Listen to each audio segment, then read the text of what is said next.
अस्सलामुअलैकुम। इस वीडियो में हम आपको बताएंगे कि इस्लाम वन ऐप में आप अरेबिक, उर्दू और इंग्लिश का फ़ॉन्ट और फ़ॉन्ट साइज़ कैसे तब्दील कर सकते हैं। इसके लिए हम सेटिंग ओपन करते हैं और यहाँ पे नीचे आपको अरेबिक फ़ॉन्ट, उर्दू और इंग्लिश फ़ॉन्ट के कुछ ऑप्शंस नज़र आ रहे होंगे।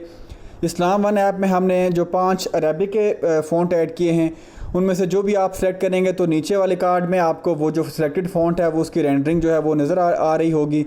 जो भी आप सेलेक्ट करेंगे एज इट इज़ आपको यहाँ पे नज़र आ जाएगा। नीचे वाले ऑप्शन के ज़रिए आप उस फ़ॉन्ट का जो साइज़ है वो आप चेंज कर सकते हैं। और उसके अलावा जो तीसरा ऑप्शन है उसमें आप फ़ॉन्ट का जो कलर है वो भी चेंज कर सकते हैं। इसके अलावा उर्दू में हमने यहाँ पे भी 5 फ़ॉन्ट ऐड किए हैं। आप जो भी फ़ॉन्ट सेलेक्ट करते हैं वो अप्लाई हो जाएगा और नीचे वाले ऑप्शंस के ज़रिए आप उस फ़ॉन्ट का जो साइज़ और उसका जो कलर है वो भी चेंज कर सकते हैं। इसी तरह इंग्लिश में हमने 5 फ़ॉन्ट्स ऐड किए हैं और फ़ॉन्ट और फ़ॉन्ट साइज़ के ज़रिए आप उसका जो साइज़ है वो भी इंक्रीज़ कर सकते हैं।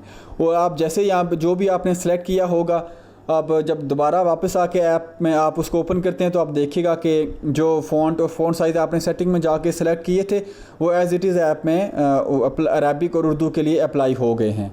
तो बेसिकली इन सेटिंग्स के ज़रिए आप जो ऐप में मौजूदा जो फ़ॉन्ट्स हैं उनको चेंज भी कर सकते हैं और उनके फ़ॉन्ट साइज़ और फ़ॉन्ट कलर भी एडजस्ट कर सकते हैं।